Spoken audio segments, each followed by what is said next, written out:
Next, timer mode 1 programming. How we will write the programming?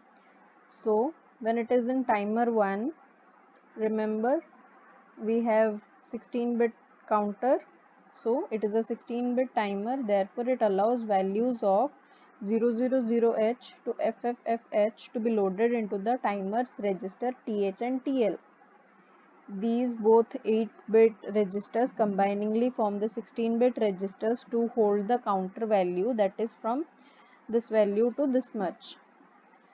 And it is a count up timer. After the timer starts, the timer counts up until it reaches this value FFFFH, and after that it rolls over, making the TF bit as 1.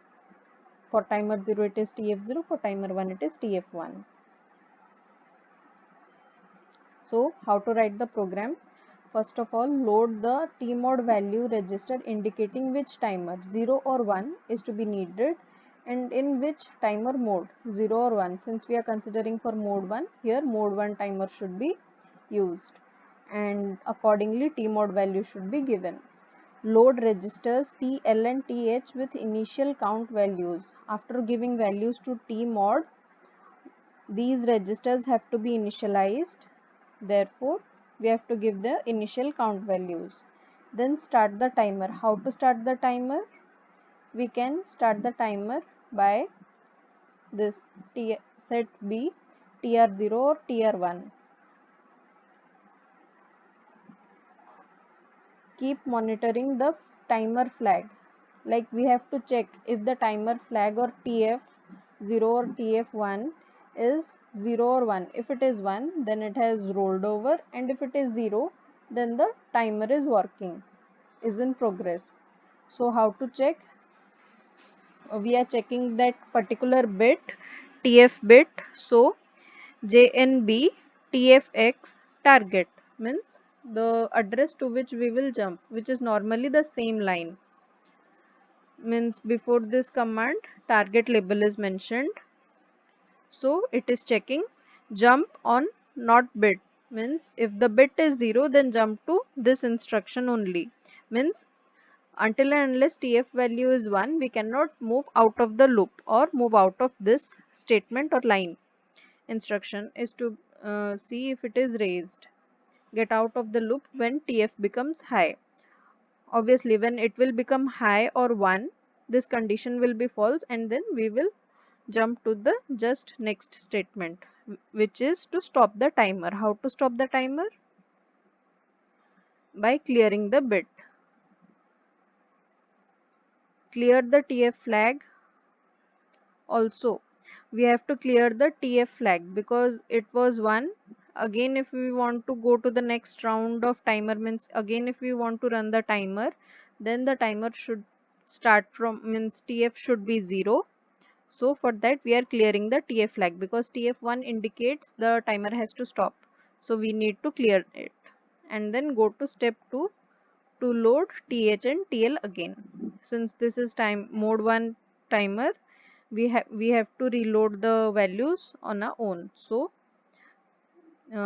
from here the jump statement will be to step 2 wherever we were loading the TH and TL values.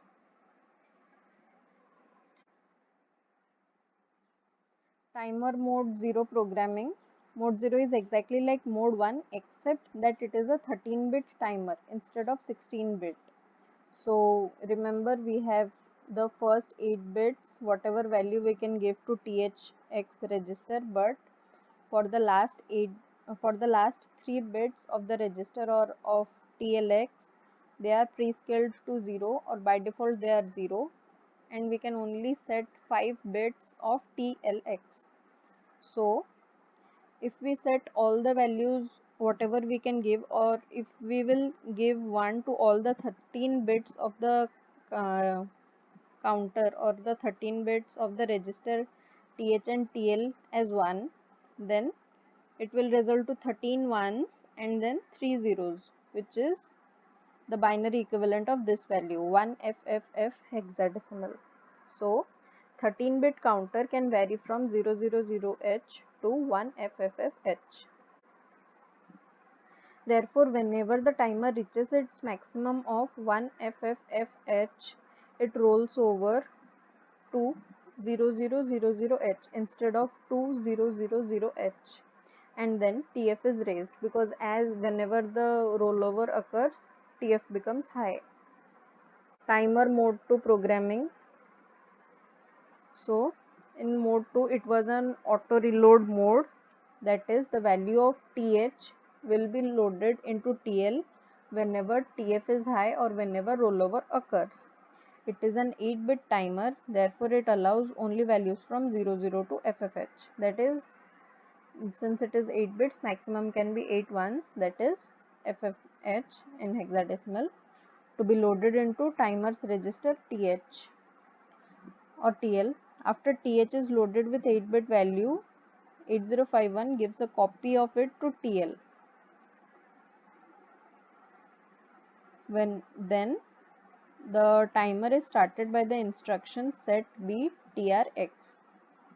So whenever we are initializing TH with the 8-bit value of the counter, 8051 provides that value to TL also, and then the TL will start by the instruction set B TRX, TR0 or TR1 for timer 0 and 1 respectively. So then the timer starts to count up by incrementing TL register. Whatever value was copied to TL, that is increased one by one, because it is a count up timer, and then it will count up until it reaches its maximum value, that is FFH, because it is an 8-bit timer, and after that it will roll over from FFH to 00H, and it will set the timer as the flag as high, timer flag as high. TL is reloaded automatically with the original value kept at TH register. When it rollovers from FFH to 00H, it will reload the value whatever was present in TH to TL. To repeat the process, clear the TF, and the programmer is not required to reload the original value. Like in mode 1, we had to reload the original values to TH and TL, like we had to go to step 2 here, but in mode 2 programming, this is automatically done by the timer or by 8051. So we just need only to clear the flag TF, which is 6th process here, 6th step. We just need to clear the flag, and no need of reloading the values because it is automatically done. This makes mode 2 an auto reload in contrast with mode 1, in which the programmer has to reload. Timer mode 2 programming. So what are the steps? That was theory. Now the steps. As usual, we have to load the T mode value respectively for timer 0 and 1, and then mode 2 is to be selected. Load TH register with the initial count value. No need of loading value into TL because that will be automatically reloaded. Then start the timer by writing TR0, means set B TR0 or TR1. Keep monitoring the flag time with the statement this, same as in mode 1. Instruction to see whether it is rise, and then get out of the loop whenever it goes high, means it rolls over, so we have to come out of the loop, and on coming out of the loop we have to clear the flag. It is almost same, just we don't have the reloading process, so we can go back to step 4, means wherever we were checking the value and not loading and starting the timer again. Timer is already started, we have not stopped the timer, and we do not have to load again the value to TL. So we can directly step or loop to step number 4, that is where we were checking for the timer flag, because after it goes high or after rollover, it again restarts counting or count up from the respective counter value,